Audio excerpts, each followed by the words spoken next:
네, 오늘은 웹과 인터넷 개념에 대해서 이해해보는 시간 갖도록 하겠습니다. 웹이 도대체 무엇인지, 그리고 인터넷이 무엇인지 우리가 익숙하게는 들었는데 그 웹과 인터넷에 대한 어떤 정확한 개념이 무엇인지를 이해해보는 시간, 배워보는 시간 갖도록 하겠습니다. 자, 먼저 우리가 인터넷이 무엇인지에 대해서 한번 살펴보도록 할게요. 인터넷은 전 세계에 걸쳐서 연결된 그리고 원거리 접속, 파일 전송, 그다음 우리 메일 보내잖아요. 전자메일 등 이런 데이터 통신 서비스를 받을 수 있는 컴퓨터 네트워크의 시스템이라고 정의를 내릴 수 있습니다. 자, 여기 그림을 보면은 굉장히 그 메시 막 연결되어 있는 그런 어떤 네트워크 구조를 볼 수가 있는데요. 자, 여기에 확대를 한 이 부분을 살펴보면 이 하나하나가 사실은 그 IP 어드레스를 갖고 있습니다.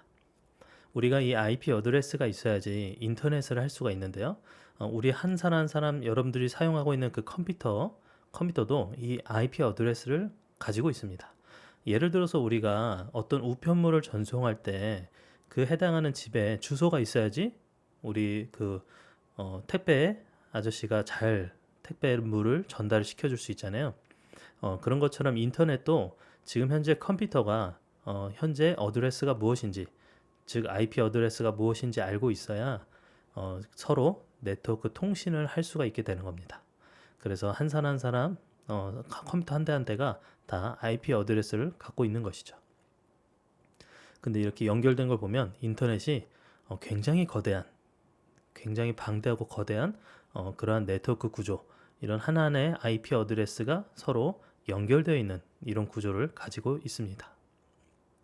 자, 그 다음으로는 우리 www가 무엇인지, 이거는 이제 줄여서 쓴 말인데 월드 와이드 웹을 줄여서 www라고 합니다. 이 www는 하이퍼 텍스트 그리고 멀티미디어를 통해 서비스를 이용할 수 있도록 구축되어 있고, 그리고 사용자들끼리 서로 정보를 공유할 수 있는 그런 공간을 의미를 합니다. 그 인터넷상에서 다양한 정보를 효과적으로 검색할 수 있는 시스템인 거죠. 그래서 우리 웹페이지 접속할 때 어떻게 하죠? 맨 앞에 www.블라블라.com 이렇게 보통 우리 주소를 체계를 만들잖아요. 그런 URL과 마찬가지로 우리가 이 www의 의미를 한번 파악을 해볼 필요가 있습니다. 자, 그 다음에 우리 www보다 더 앞에 뭐라고 쓰냐면 URL 주소 보면은 http라는 거를 붙이는 경우가 있습니다. http. 자, http는요, 우리 요청과 응답의 형태로 이루어진 웹의 통신 규약입니다. 한마디로 프로토콜, 규약이에요.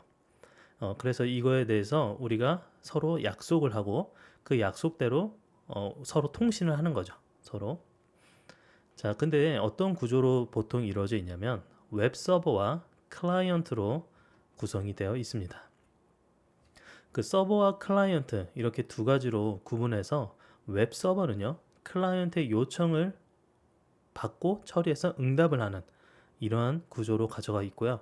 그리고 클라이언트는 웹 서버에 원하는 정보를 요청하는 역할을 하고 있습니다. 자, 이 그림을 보면요. 자, 이 그림의 이 주소 보시면 우리 그 선 연구소 있잖아요. 그 연구소 스위스에 있는, 스위스는 뒤에 도메인이 ch를 사용합니다. 자, 이 주소, 여기에 이 웹페이지를 요청한다. 여기에 클라이언트가 있습니다. 클라이언트는 무슨 역할을 한다고요? 요청을 합니다. 그럼 웹 브라우저를 통해서 지금 해당하는 URL 주소를 요청을 하는 거예요. 그러면은 요청을 했기 때문에 리퀘스트가 가고, 그리고 웹 서버는요, 그 요청을 받습니다. 그리고 받은 다음에 어떻게 하죠? 지금 요청하는 게 index.html 파일을 요청하고 있구나. 그리고 웹 서버는 그 요청하는 페이지에 대해서 리스폰스 합니다. 즉 응답하는 거죠. 다시 클라이언트에 전송을 시켜주는 겁니다. 자, 다시 한번 순서를 보면요. 클라이언트가 웹 서버에 index.html 파일을 요청합니다. 리퀘스트 여기서부터. 그 다음에 웹 서버는요, 요청받은 이 index.html을요, 이 클라이언트 쪽에 응답하면서 전달을 시킵니다. 리스폰스 하는 거죠. 자, 그런데 우리가 클라이언트 측에서 쓰는 웹 브라우저가 있는데, 우리 웹 브라우저 다들 뭐 크롬이나 마이크로소프트 엣지 그리고 파이어폭스와 같은 그런 뭐 브라우저들을 사용을 하고 있죠. 그러면은 서버에서 전송을 받은 index.html 파일을요, 보여주는 걸 누가 하느냐? 바로 웹 브라우저가 그 역할을 하는 겁니다. HTML 파일을 해석을 해서 클라이언트의 웹페이지 형태로 보여주게 되는 거죠. 자, 그러면은 웹페이지, 바로 우리 index.html과 같은 그런 웹페이지가 무엇이냐? 바로 클라이언트가 웹서버에 이제 정보를 요청한 후에 서버에서 보낸 정보를 담고 있는 그 문서, 바로 그게 웹페이지입니다. 기본적으로 우리가 HTML로 작성이 되어 있습니다. HTML이 무엇인지는 좀 이따가 살펴보도록 할게요. 먼저 웹 브라우저에 대해서 알아보도록 할게요. 웹 브라우저는요, HTML로 작성된 웹페이지들을 해석을 합니다. 이게 어떤 식으로 되어 있는지 해석을 한 다음에 그 구조 그대로 사용자에게 보여주는 역할을 합니다. 그게 바로 웹 브라우저예요. 일종의 컴파일러, 프로그래밍으로 치자면 컴파일러로 생각할 수 있고요. 우리 W3C에서 이에 대한 표준을 제공을 해주고 있습니다. W3C는 또 추후에 살펴보도록 할게요. 자, 웹 브라우저의 종류가 무엇이 있느냐? 여러분들이 익숙하게 알고 있는 게 바로 크롬이 되겠죠. 크롬. 그 다음에 인터넷 익스플로러. 근데 인터넷 익스플로러는 요새 잘 사용을 하지 않고 바로 마이크로소프트에서 새로 나온 엣지가 있습니다. 그 다음에 또 막강한 파이어폭스라는 또 브라우저가 있고요. 그리고 파이어폭스 외에도 사파리, 그 다음에 오페라, 이런 웹 브라우저들이 존재합니다. 자, W3C 아까 나왔던 건데 이 W3C는요, 월드 와이드 웹 컨소시엄을 줄여서 W3C라고 합니다. 자, W3C 홈페이지는요, w3.org.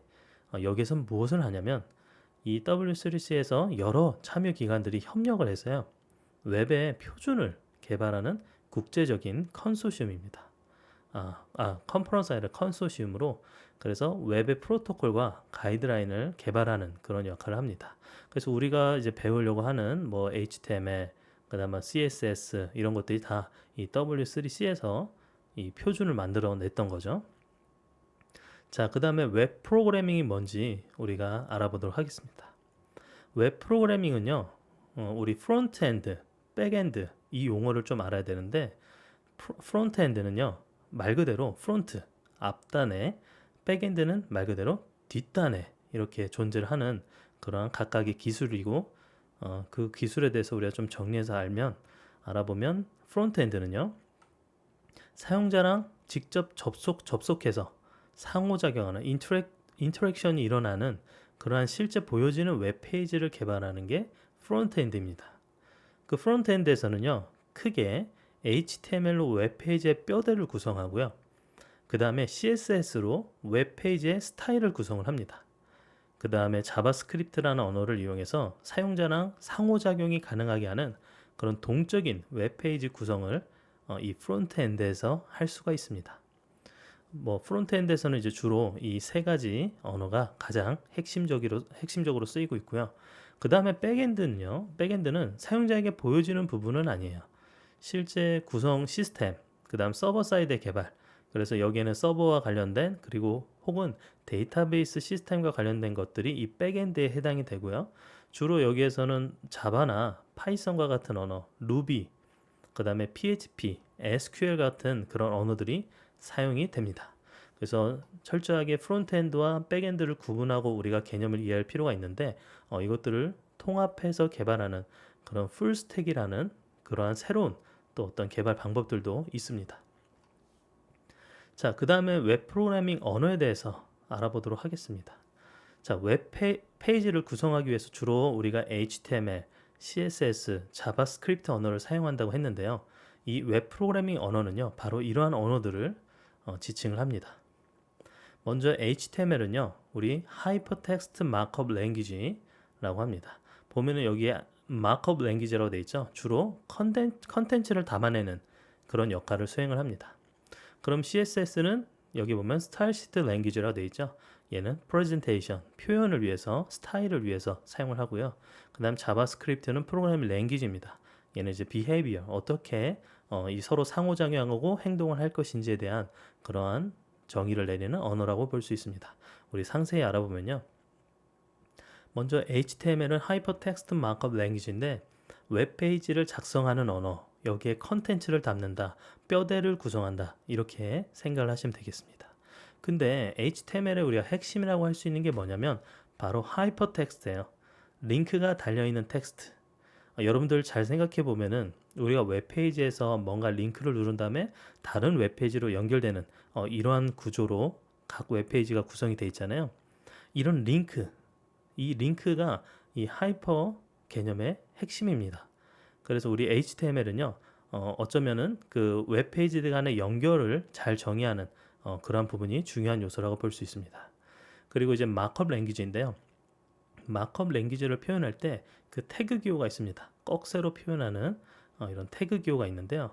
이거를 이제 이렇게 표현하는 거를 뭐 우리는 이제 계속 태그라고 이야기를 할 겁니다. 이런 거 꺽쇠로 표현된 기호를 볼 때마다 이건 무슨 태그다, 이건 무슨 태그다, 이렇게 이야기를 할 텐데, 이 태그를 사용해서 문서나 데이터를 기술하는 언어, 그게 바로 HTML입니다. HTML도 버전이 계속 업데이트되면서 지금 현재 우리가 사용하는 언어의 버전은 HTML5입니다. HTML5는요, 굉장히 혁신적인 그런 멀티미디어적인 요소, 뭐 주요 기능 등이 포함이 되는데, 멀티미디어적인 요소는 플러그인이 없이 음악과 동영상을 재생하는 게 가능해졌습니다. 예전에는요, 멀티미디어적인 요소를 하기 위해서 별도의 플러그인을 설치를 했어요. 예를 들어서 뭐 우리 그 그런 플래시 같은 걸 설치하지만 우리가 그런 멀티미디어적인 요소를 사용할 때가 있었고요. 그 다음에 리얼타임으로 뭔가 뭐 영상을 재생하거나 할 때마다 새로운 어떤 플러그인을 설치를 해야지만 이용을 할 수 있었습니다. 근데 이 HTML5부터는요, 기본적으로 플러그인이 없이 음악이나 영상을 재생하는 게 가능합니다. 자, 그리고 그래픽적인 요소가 많이 발전했는데요. 예를 들어서 2차원 그래픽이나 3차원 그래픽 등을요, 그냥 HTML5에서 바로 구현을 해서 사용을 할 수가 있습니다. 하다못해 이 그래픽과 멀티미디어의 발전으로 HTML5에서는요, 바로 웹페이지 자체 내에서 게임과 같은 컨텐츠, 게임과 같은 요소를 바로 플레이할 수 있는 그런 것까지 가능해졌습니다. 자, 그리고 통신에 대한 부분인데, 기존에는 서버와 실시간으로 쌍방향 통신을 하지 못했어요. 예를 들어서 우리는 서버에서 받는 입장으로만 클라이언트 서버 간의 그런 소통, 통신만 있었는데, 그게 아니라 이제는 그 실시간으로 쌍방향 통신이 가능한 형태의 기능이 HTML5에 포함이 됐습니다. 자, 그리고 장치와의 연동을 통해서 접근 및 기능을 사용할 수가 있게 됐는데요. 예를 들어서 우리가 스마트폰에서 HTML5 기능을 통해서 스마트폰에 있는 각종 센서들 혹은 GPS 같은 위치값, 그 다음에 스마트폰 자체 내에 있는 저장소의 접근, 뭐 이런 것들이 바로 HTML5 내에서 직접적인 어떤 접근이 가능해진 겁니다. 그래서 이런 장치에 관련된 주요 기능들도 포함이 되어 있고요. 그 다음에 또 재밌는 건 오프라인 기능이 있습니다. 그래서 인터넷 연결이 없이도 응용 프로그램의 동작이 가능하고요. 하다못해 그 로컬 스토리지에 우리 그 저장소에 접근을 해서 사용하는 뭐 이런 것들도 주요 기능에 포함이 됐습니다. 자, 그 다음에 시멘틱 요소인데요. 그 정보를 분석, 자료를 검색 및 처리하여 제공하는 그런 지능형 웹으로 우리 시멘틱이라는 그런 개념이 포함이 되어 있습니다. 그래서 HTML5에는요, 우리 머신이 이 웹페이지의 어떤 태그들, 이 요소만 보더라도 이 웹페이지가 어떤 웹페이지고 어떤 컨텐츠를 담고 있고 뭐 여기에 어떤 추가적인 정보가 무엇이 있구나라는 걸 그 의미를 해석할 수 있도록 만들어주는 그런 시멘틱 기능이 포함이 되어 있습니다. 자, 그 다음에는 CSS인데요. 이건 Cascading Style Set입니다. 약자로 CSS인데 지금 현재 CSS도 버전이 많이 발전해서요. 지금 현재는 CSS3가 표준으로 사용이 되고 있습니다. 그리고 HTML의 웹페이지 뼈대로 HTML이 사용이 된다고 하면요, CSS는 그 스타일을, 디자인을 구성하는데 사용이 되는 그러한 언어입니다. 예를 들어서 문서 작성과 디자인을 분리해서 효율적으로 웹페이지를 개발하는 데는 CSS가 필수적인 요소라고 볼 수 있습니다. 예를 들어서 우리가 웹페이지가 뭔가 바뀌었다, 디자인을 바꾸고 싶다, 만약에 CSS와 별도 이런 파일로 구성이 되어 있지 않다면 우리가 그 HTML 파일 내에서 디자인을 일일이 변경을 해야 됩니다. 하나하나 일일이 그 스타일들을 정의를 하고 변경을 해야 되는데, 만약에 CSS로 분리돼서 실제적인 컨텐츠와 디자인이 분리되어 있는 상황이라면 그 기존의 컨텐츠는 그대로 두고요. 그 컨텐츠를 표현하는 디자인만 CSS를 통해서 변경을 하고 그거에 업데이트를 디자인만 업데이트하는 형태로 개발을 할 수가 있게 되는 겁니다. 그 메인터넌스 입장에선 굉장히 효율적인 부분이 생긴 거죠. 자, 그 다음에 자바스크립트입니다. 자바스크립트는 사용자와의 그 상호작용을 통해서 그 동적인 웹페이지를 구성하고자 고안된 언어입니다. HTML이 웹페이지의 뼈대를 구성하고 그 다음 CSS가 디자인을 구성하는데 여기에 자바스크립트는 사용자의 그 상호작용 및 그 웹페이지의 제어를 담당하는 역할을 합니다. 예를 들어서 여기에 이제 객체 기반의 인터프리터 언어로 이 자바스크립트를 우리가 정의할 수 있는데요. 여기에 이제 인터프리터 언어는요.